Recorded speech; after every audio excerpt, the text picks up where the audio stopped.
പ്രവാസ ലോകത്തെ വാർത്തകളും വിശേഷങ്ങളും അതുപോലെ മാറി മാറി വരുന്ന നിയമങ്ങളും നേരത്തെ അറിയാൻ ഈ ചാനൽ സബ്സ്ക്രൈബ് ചെയ്യൂ. അടുത്തുള്ള ബെല്ലൈക്കൺ എനേബിൾ ചെയ്യാൻ മറക്കേണ്ട. നമസ്കാരം, ഒമാൻ വാർത്തകളിലേക്ക് സ്വാഗതം. ഇന്ന് ഏപ്രിൽ 12. പ്രധാന വാർത്തകൾ. റമസാൻ മുഴുവൻ വ്രതമെടുത്ത് പെരുന്നാൾ ദിനത്തിൽ മിഠായി പൊതിയുമായി സനിൽ പള്ളിയിലെത്തി. സുബൈർ മ്യൂസിയം മസ്ജിദിൽ പെരുന്നാൾ നിസ്കാരത്തിന് പങ്കെടുക്കുന്നവർക്കെല്ലാം മിഠായികൾ സമ്മാനിക്കാനെത്തിയ തിരുവനന്തപുരം സ്വദേശി സനിലേട്ടൻ എന്ന് വിളിക്കപ്പെടുന്ന സനിലിനെ വിശ്വാസികൾ സ്നേഹപൂർവ്വം വരവേറ്റു. റമസാനിലെ 29 രാവുകളിലും തറാവീ നിസ്കാര സമയത്തും സനിൽ പള്ളിമുറ്റത്തുണ്ടായിരുന്നു. ഇസ്ലാം മത വിശ്വാസികളായ സുഹൃത്തുക്കൾക്കൊപ്പം നോമ്പെടുക്കുന്നതിന് പുറമെ പ്രാർത്ഥനാവേളകളിൽ വരെ പിന്തുണയുമായി സനിലുമുണ്ടാകും. 2.5 പതിറ്റാണ്ട് മുമ്പ് കടൽ കടന്ന് പ്രവാസ ജീവിതം തുടങ്ങിയ സനിൽ 24 വർഷത്തോളം സൗദിയിലായിരുന്നു. അവിടെ സുഹൃത്തുക്കൾക്കൊപ്പമാണ് വ്രതമെടുക്കൽ തുടങ്ങിയത്. പിന്നീട് ഒമാനിലെത്തിയപ്പോഴും ആ ശീലം തുടർന്നു. വ്രതമെടുക്കുന്നതോടൊപ്പം നോമ്പ് തുറക്കാൻ കൂടെ താമസിക്കുന്ന ആളുകൾക്ക് വിഭവങ്ങൾ ഒരുക്കുന്നതും പുലർച്ചെ അത്താഴം കഴിക്കാൻ ഭക്ഷണം പാകം ചെയ്തു ഒരുമിച്ച് കഴിക്കുന്നതിലുമെല്ലാം സനിൽ മുന്നിലുണ്ടാകും. കൂടെയുള്ളവർ തറാവീ നിസ്കാരത്തിന് പോകുമ്പോൾ സനിലും കൂടെ പോകും. നിസ്കാരം കഴിഞ്ഞിറങ്ങും വരെ പള്ളിമുറ്റത്തും പരിസരത്തുമായി കഴിച്ചുകൂട്ടും. പെരുന്നാൾ നിസ്കാരത്തിനും പതിവ് തെറ്റിച്ചില്ല.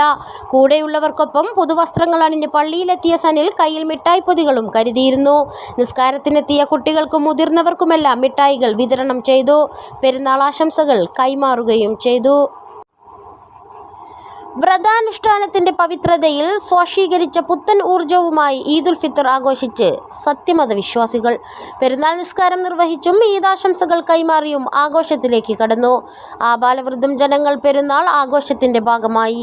തെരുവുകളും മാളുകളും മാർക്കറ്റുകളും ആവേശത്തിന്റെ തിരക്കിലമർന്നു. സുൽത്താൻ ഹൈതം ബിൻ താരിഖ് മസ്കത്തിലെ സീബ് വിലായത്തിലുള്ള സയ്യിദ ഫാത്തിമ ബിൻത് അലി മസ്ജിദിൽ പെരുന്നാൾ നിസ്കാരത്തിൽ പങ്കെടുത്തു. മന്ത്രിമാർ, അണ്ടർ സെക്രട്ടറിമാർ, മുതിർന്ന ഉദ്യോഗസ്ഥർ എന്നിവർ മസ്കത്തിലും സലാലയിലും നടന്ന ഈദ് നിസ്കാരങ്ങളിൽ പങ്കെടുത്തു. രാജ്യത്തെ എല്ലാ ജനങ്ങൾക്കും സുൽത്താൻ ഖാബൂസ് ഈദുൽ ഫിത്തർ ആശംസകൾ നേർന്നു. മസ്ജിദുകളിലും മുസല്ലകളിലും സന്തോഷത്തിന്റെ അലയടി കാണാമായിരുന്നു. പൗരസമൂഹവും പ്രവാസി സമൂഹവും ആഘോഷത്തിൽ പങ്കെടുത്തു. ICF-ന് കീഴിൽ ഒമാന്റെ വ്യത്യസ്ത ഭാഗങ്ങളിൽ പെരുന്നാൾ നിസ്കാരങ്ങൾ സംഘടിപ്പിച്ചിരുന്നു. പ്രവാസികളുടെ സംഗമവേദിയായി പള്ളിമുറ്റങ്ങൾ മാറി. ഇത്തവണ വിശുദ്ധ റമസാൻ 29 ദിവസമായിരുന്നു ഒമാനിൽ. മറ്റു ഗൾഫ് രാഷ്ട്രങ്ങളിൽ റമസാൻ 30 പൂർത്തിയാക്കിയാണ് ഈദാഘോഷത്തിലേക്ക് കടന്നത്. റമസാനിലൂടെ നേടിയ ആത്മചൈതന്യം കാത്തുസൂക്ഷിക്കാനും കുടുംബ ബന്ധങ്ങൾ പുലർത്തുന്നതിന്റെ പ്രാധാന്യത്തെ എടുത്തു പറഞ്ഞുമായിരുന്നു പെരുന്നാൾ ഖുതുബ. കൊല്ലം പ്രവാസി അസോസിയേഷൻ ഒമാന്റെ നേതൃത്വത്തിൽ റമസാൻ നിലാവ് എന്ന പേരിൽ ഇഫ്താർ മസ്കത്തിലെ വാദി കബീർ മുനിസിപ്പാലിറ്റി ക്യാമ്പിൽ നടന്നു. ക്യാമ്പംഗങ്ങളെയും ഒമാനിലെ വിവിധ സാമൂഹിക സാംസ്കാരിക സന്നദ്ധ പ്രവർത്തകരെയും പങ്കെടുപ്പിച്ചുകൊണ്ട് വിപുലമായാണ് ഇഫ്താർ നടത്തിയത്. അസോസിയേഷന്റെ വിവിധ മേഖലകളിലുള്ള പ്രവർത്തനങ്ങളെയും ഇടപെടലുകളെയും പങ്കെടുത്തവർ അനുമോദിക്കുകയും വരും നാളുകളിലും സജീവമായി സമൂഹത്തിൽ പ്രവർത്തിക്കാൻ കഴിയട്ടെ എന്ന് ആശംസിക്കുകയും ചെയ്തു.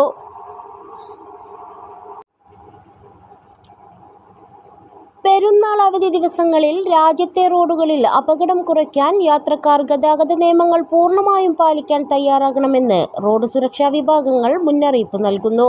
അപകടങ്ങൾ പതിവാകുന്നതിന് കാരണങ്ങൾ പലതുണ്ടെന്ന് ചൂണ്ടിക്കാണിക്കപ്പെടുന്നു. ഇരുദിശകളിലേക്കും വാഹനങ്ങൾ സഞ്ചരിക്കുന്ന റോഡായത് തന്നെ അപകട സാധ്യത വർദ്ധിപ്പിക്കുന്നു.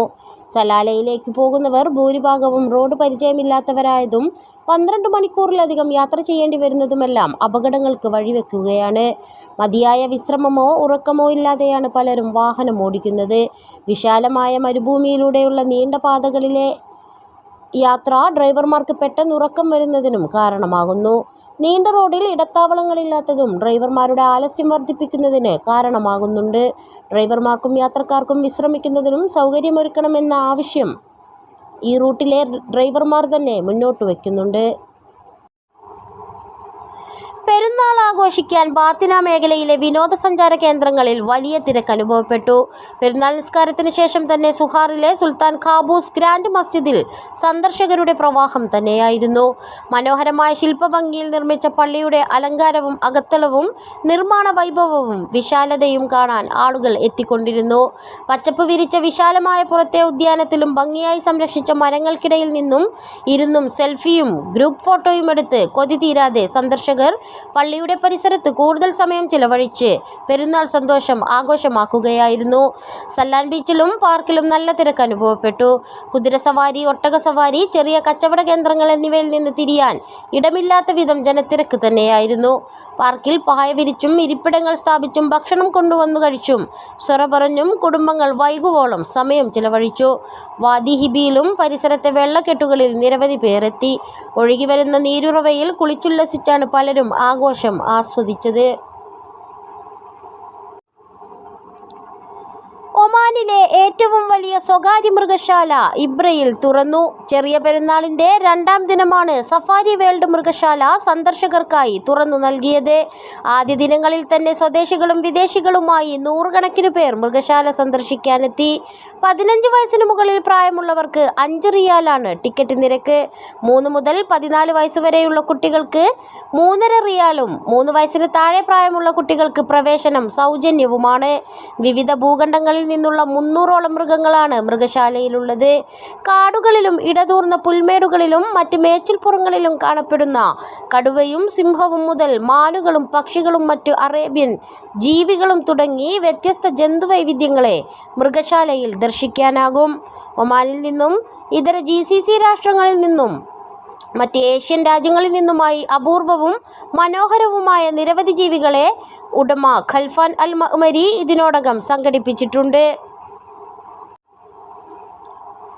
മാർ ഗ്രിഗോറിയസ് ഓർത്തഡോക്സ് മഹാ ഇടവകയിലെ മോർത്ത് മറിയം വനിതാ സമാജത്തിന്റെ 2024-25 വർഷത്തെ പ്രവർത്തന ഉദ്ഘാടനം നടത്തി. റൂവി സെന്റ് തോമസ് പള്ളിയിൽ വിശുദ്ധ കുർബാനാനന്തരം നടന്ന ചടങ്ങിൽ സഭയുടെ തുമ്പമൺ ഭദ്രാസനാധിപൻ ഡോക്ടർ എബ്രഹാം മാർ സെറാഫി മെത്രോപൊലീത്ത ഭദ്രദീപം തെളിയിച്ചാണ് പുതിയ വർഷത്തെ പ്രവർത്തനങ്ങളുടെ ഉദ്ഘാടനം നിർവഹിച്ചത്. റുസ്താഖ് മലയാളീസ് മധുരം മലയാളം 2024 9ാം വാർഷികവും മ്യൂസിക്കൽ നൈറ്റും മറ്റു വിവിധ പരിപാടികളും ശനിയാഴ്ച വൈകിട്ട് 5 മണിക്ക് റുസ്താഖ് കോടതിക്ക് സമീപമുള്ള അൽ അറാക്കി ഓഡിറ്റോറിയത്തിൽ നടക്കും. ജീവകാരുണ്യ പ്രവർത്തന മേഖലയിൽ പ്രവർത്തിക്കുന്ന റുസ്താഖ് മലയാളീസ് ഒരുക്കുന്ന മെഗാ ഈവന്റിൽ മിനി സ്ക്രീൻ താരം കൂടിയായ ലക്ഷ്മി ജയൻ നയിക്കുന്ന live violin fusion and musical show, ഗാനമേള, സിനിമാറ്റിക് ഡാൻസ്, ഫ്യൂഷൻ ഡാൻസ്, സാംസ്കാരിക സദസ്സ്, മറ്റു വൈവിധ്യമാർന്ന കലാസാംസ്കാരിക പരിപാടികളും കൂടാതെ റുസ്താഖ് മേഖലയിലെ സാമൂഹിക ജീവകാരുണ്യ പ്രവർത്തകരെ ആദരിക്കുന്ന ചടങ്ങ് കൂടി നടക്കുമെന്ന് സംഘാടകർ അറിയിച്ചു. പ്രവേശനം സൗജന്യമായിരിക്കും. പെരുന്നാളിന് പോലും ബോംബുകളെ എതിരേൽക്കേണ്ടി വന്ന ഫലസ്തീനിലെ കുരുന്നുകൾക്ക് ഐക്യദാർഢ്യവുമായി ഈദ്ഗാഹിൽ ഇബ്രയിലെ സ്വദേശി കുട്ടികൾ. അന്നാസിരി പർവ്വത താഴ്ഭാഗത്തുള്ള ഈദ്ഗാഹ് മൈതാനിയിൽ നടന്ന ചെറിയ പെരുന്നാൾ നിസ്കാരത്തിന് ഒത്തുകൂടിയ കൊച്ചുകുട്ടികളാണ് ഫലസ്തീൻ ജനതയ്ക്ക് പിന്തുണയുമായി രംഗത്ത് വന്നത്. നിസ്കാരവും പ്രാർത്ഥനയും കഴിഞ്ഞ ഉടനെ പ്ലേ കാർഡുകളും ഏന്തി മുൻഭാഗത്തിലൂടെ ഇമാമിന്റെ വശം ചേർന്ന് ജാഥയായി നീങ്ങി ഞങ്ങളും കൂടെയുണ്ടെന്ന് പ്രഖ്യാപിച്ചത്. കുട്ടികൾക്ക് ശേഷം യുവാക്കളും പ്ലേ കാർഡുമേന്തി തക്ബീറും തഹ്ലീലും ചൊല്ലി ഫലസ്തീൻ സഹോദരങ്ങളോടൊപ്പം ചേർന്നു നിൽക്കുന്നതായി പ്രഖ്യാപിച്ചു. പെരുന്നാൾ കുതുബയിലും ഫലസ്തീൻ ഇതിവൃത്തമായി.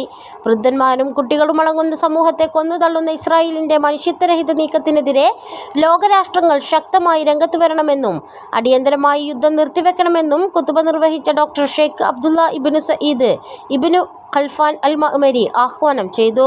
കഷ്ടതയനുഭവിക്കുന്ന നമ്മുടെ സഹോദരങ്ങളായ ഫലസ്തീനികളുടെ കണ്ണീരൊപ്പാൻ സഹായ സഹകരണങ്ങൾ ചെയ്യണമെന്നും അദ്ദേഹം അഭ്യർത്ഥിച്ചു. വടക്കൻ ഷർക്കിയ ഗവർണർ സാദത്ത് ഷെയ്ഖ് മഹ്മൂദ് ഇബ്നു യഹിയ ഇബ്നു അൽ ദഹ്ലി, ഇബ്രവാലി ഷെയ്ഖ് ഹമദ് ഇബ്നു ഖലീഫ അൽ അബിരി എന്നിവരുടെ സാന്നിധ്യം കൊണ്ട് അനുഗ്രഹീതമായ പെരുന്നാൾ നിസ്കാരത്തിൽ സ്വദേശികളും വിദേശികളുമായ വൻ ജനസംഖ്യയാണ് പങ്കെടുത്തത്. പെരുന്നാൾ നിസ്കാരം കാണാൻ സമീപത്തെ വാദിയിൽ ധാരാളം കൊച്ചു പെൺകുട്ടികളാണ് സന്നിധരായത്. ഇതോടുകൂടി ഇന്നത്തെ വാർത്തകൾ ഇവിടെ പൂർണ്ണമാവുന്നു. കൂടുതൽ ഒമാൻ വാർത്തകളും വിശേഷങ്ങളുമായി നാളെ വീണ്ടും കാണാം. നമസ്കാരം.